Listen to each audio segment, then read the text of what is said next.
नमस्कार मंडळी, ऐकाव ऐका मराठी पॉडकास्ट मध्ये मी शार्दूल तुम्हा सर्वांचे मनापासून स्वागत करतो. थोर लेखक व दलित साहित्यिक लोकशाहीर अण्णाभाऊ साठे यांना ऐकाव ऐका मराठी पॉडकास्टच्या संपूर्ण टीम कडून त्यांच्या स्मृती दिनानिमित्त विनम्र अभिवादन. आजच्या या भागात आपण अण्णाभाऊ साठे यांच्या स्मृती दिनानिमित्त त्यांच्या जन्मापासून ते मृत्यूपर्यंतचा सर्व जीवन प्रवास जाणून घेणार आहोत. लोकशाहीर अण्णाभाऊ साठे हे मराठी साहित्यातील एक दैदिप्यमान नाव. त्यांचा जन्म 1 ऑगस्ट 1920 रोजी संगोला तालुक्यातील वटेगाव या खेड्यात मातंग समाजात झाला. बालपण गरिबीत गेले. शिक्षण घ्यावे अशी फारशी परिस्थिती नव्हती. अवघ्या 4थी पर्यंत शिक्षण घेता आले. त्यानंतर त्यांनी मुंबईच्या फुटपाथवर मिलमध्ये हमाली करत आपल्या आयुष्याचा प्रवास सुरू केला. पण या गरिबीतूनच निर्माण झाला एक विद्रोही लेखक, एक संघर्षशील समाजपुरुष. अण्णाभाऊ साठे यांची साहित्यिक कारकिर्दी अत्यंत समृद्ध होती. त्यांनी 40हून अधिक कादंबऱ्या, 300हून अधिक कथा, अनेक पोवाडे, लावण्या आणि नाटके लिहिली. फकीरा, वैजंता, चिखलातील कमळ, वारणेचा वाघ यासारख्या त्यांच्या कादंबऱ्या आजही वाचकांच्या मनावर अधिराज्य गाजवतात. त्यांच्या कथासंग्रहांमध्ये कृष्णाकाठच्या कथा, हुळवणवाडी, गजाआड यांचा समावेश आहे. त्यांच्या लेखनातून त्यांनी दलित, शोषित आणि वंचित घटकांचे जीवन, त्यांच्या वेदना आणि त्यांच्या संघर्षाचे वास्तववादी चित्रण केले.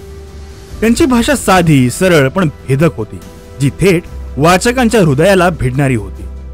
या सर्व लेखणींपैकी त्यांची फकीरा ही कादंबरी क्रांतीचे प्रतीक बनले. या कादंबरीला महाराष्ट्र शासनाचा पहिला साहित्य पुरस्कार लाभला. अण्णाभाऊ साठे हे दलित साहित्याचे अग्रदूत मानले जातात. त्यांनी आपल्या लेखणीतून दलितांवरील अन्याय, अस्पृश्यता आणि विषमतेवर प्रखरपणे आवाज उठवला. दलितांना माणूस म्हणून जगण्याचा हक्क मिळावा, त्यांना समाजात समानतेने वागणूक मिळावी यासाठी त्यांनी आपले जीवन समर्पित केले.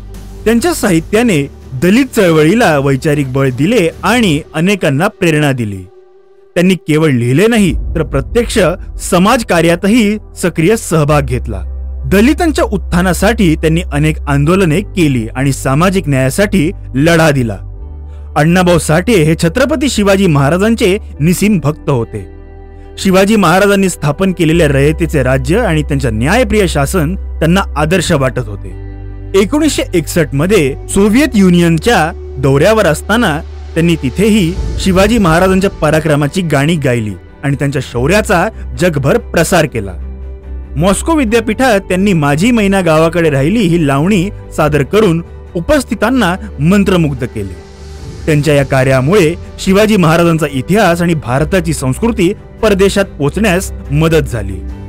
अण्णाभाऊ साठे यांनी पोवाडा, तमाशा, लावणी यांसारख्या लोककलांचा प्रभावीपणे समाज प्रबोधनासाठी वापर केला.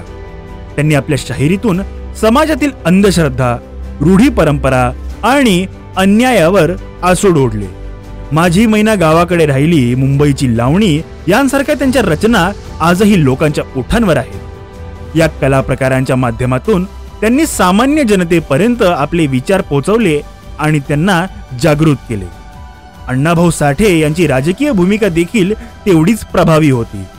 त्यांनी भारतीय कम्युनिस्ट पक्षात सक्रिय सहभाग घेतला. मुंबईतील टेकडीवर राहणाऱ्या मजुरांच्या हक्कांसाठी त्यांनी लढा दिला. समाजवादी विचारसरणी त्यांच्या हृदयात ठासून भरलेली होती. संयुक्त महाराष्ट्र चळवळीत त्यांनी गीतांच्या माध्यमातून लोकांमध्ये महाराष्ट्राविषयीची भावना चेतवली. त्यांच्या गाण्यांनी आंदोलनाला बळ मिळवून दिले. लोकशाहीर अण्णाभाऊ साठे यांचे 18 जुलै 1969 रोजी मुंबईत निधन झाले.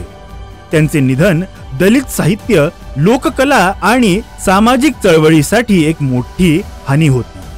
त्यांनी आपले जीवन समाजासाठी समर्पित केले, पण त्यांच्या शेवटच्या दिवसात त्यांना आर्थिक अडचणींचा सामना करावा लागला.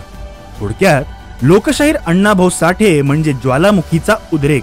त्यांनी आपल्या शब्दांनी समाज ढवळून काढला. त्यांच्या साहित्यातून प्रबोधन, बंड आणि नवसंजीवनी मिळते. गरिबीतूनही कसा साहित्यिक, कलावंत आणि क्रांतिकारक निर्माण होतो याचे अण्णाभाऊ हे जगासमोर आदर्श उदाहरण आहे.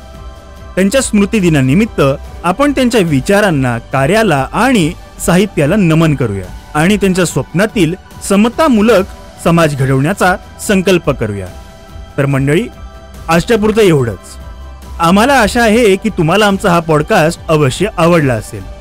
आवडला असल्यास लाईक व शेअर करायला विसरू नका व खाली असलेल्या कमेंट बॉक्समध्ये आपले विचार व मत मांडण्यास अजिबात संकोच करू नका. ऐका मराठी पॉडकास्टच्या पुढील अपडेट जाणून घेण्यासाठी आमच्या चॅनलला सबस्क्राईब करा आणि बेल आयकॉन प्रेस करायला विसरू नका. धन्यवाद.